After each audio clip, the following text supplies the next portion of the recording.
angkatan 2021 akan memaparkan materi tentang analisis masalah dan tujuan perencanaan kesehatan. Dengan sebagai berikut. Perkenalkan, nama saya Rahmatia dengan NIM J1A121061. Di sini saya materi mengenai tahapan teknik analitik perencanaan kesehatan. Yang pertama, analisis situasi. Analisis situasi meliputi analisis masalah kesehatan dan faktor-faktor yang mempengaruhi masalah kesehatan tersebut. Analisis situasi dilakukan dengan melihat analisis derajat kesehatan, analisis aspek kependudukan, analisis pelayanan atau upaya kesehatan, analisis perilaku kesehatan, dan analisis lingkungan. Yang kedua, identifikasi masalah. Cara perumusan masalah yang baik adalah kalau rumusan tersebut jelas menyatakan adanya kesenjangan.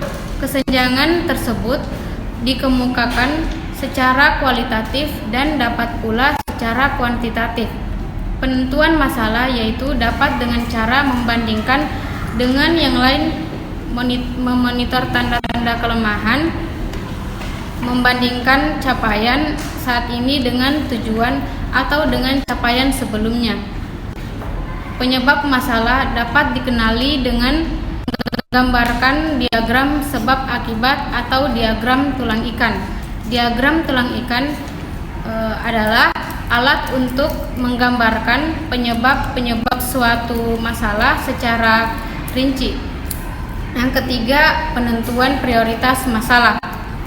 Prioritas masalah kesehatan adalah suatu proses yang dilakukan oleh sekelompok orang dengan menggunakan metode tertentu untuk menentukan urutan masalah dari yang paling penting sampai yang kurang penting. Perkenalkan, nama saya Sira Nopales dengan NIM J1A121073. Selanjutnya yang keempat, alternatif solusi. Alternatif solusi dapat diketahui dengan metode brainstorming.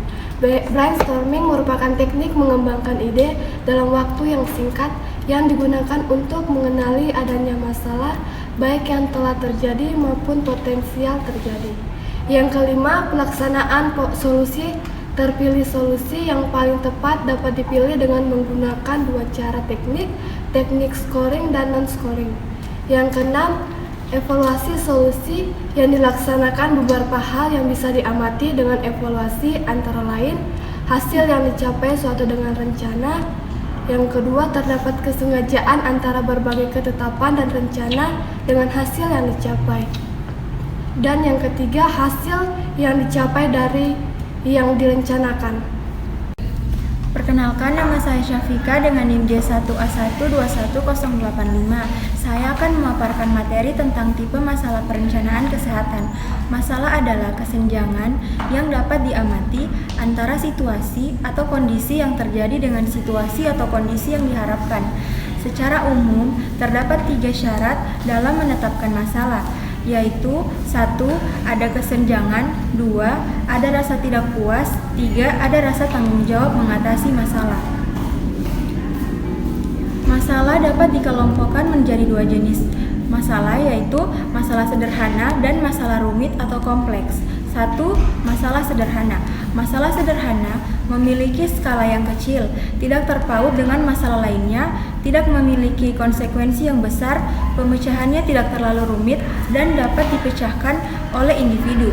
2. Masalah rumit atau kompleks. Masalah rumit atau kompleks memiliki cakupan skala yang lebih besar, dapat terkait dengan berbagai masalah lainnya, memiliki konsekuensi yang sangat besar, dan penyelesaiannya membutuhkan kerjasama kelompok serta analisis yang mendalam. Perkenalkan, nama saya Yuni Septiani dengan NIM J1A121097. Di sini saya akan menjelaskan materi mengenai persyaratan analisis tipe masalah, yaitu yang pertama, menetapkan tujuan. Pertama-tama harus tercapai kesepakatan dalam menentukan rumusan masalah, dan kemudian dilanjutkan dengan menentukan tujuan. Sebelum menentukan tujuan yang definitif, pendekatan yang paling aman adalah dengan melakukan analisis masalah secara menyeluruh atau total problem analysis, sehingga diperoleh gambaran tentang penyebab masalah atau primer, sekunder, dan tertier. Yang kedua yaitu menetapkan sistem. Cara ini dapat menggunakan beberapa pendekatan. Pertama adalah dengan menganalisis kondisi penyakit berdasarkan konsep medan kekuatan atau Forsyth, Field, dan Bloom. Pendekatan kedua adalah dengan menganalisis sifat dasar penyakit, yaitu dengan menelusuri faktor risiko timbulnya penyakit. Yang ketiga yaitu peninjauan eksplorasi. Yang pertama, studi eksplorasi singkat suatu proses untuk menentukan klasifikasi terhadap besarnya masalah, lingkungan sistem, dan tujuan yang ingin dicapai. Yang kedua yaitu membuat ringkasan tentang cara kerja analisis eksplorasi, membuat rumusan masalah berdasarkan studi eksplorasi. Perkenalkan, nama saya Anggi Devani dengan NIM J1A12112. Selanjutnya yaitu tujuan perencanaan kesehatan. Yang pertama, mendeskripsikan kebijakan potensial yang sedang terjadi dan standar program untuk mendorong kualitas pelayanan kepada klien. Dan yang kedua, mendeskripsikan dan membandingkan kesiapan staf, pelayanan, jasa, dan fasilitas untuk memenuhi jumlah dan fasilitas untuk menyediakan kualitas pelayanan kepada klien dengan kebijakan saat ini dan standar program. Dan yang ketiga, mendeskripsikan kualitas perhatian yang diterima klien sesungguhnya. Dan yang keempat, mengevaluasi dampak kualitas pelayanan yang diterima klien. Analisis situasi ini juga dapat digunakan dalam bidang kesehatan. Itulah pemaparan materi dari kelompok kami, lebih dan kurangnya mohon dimaafkan. Wassalamualaikum warahmatullahi wabarakatuh.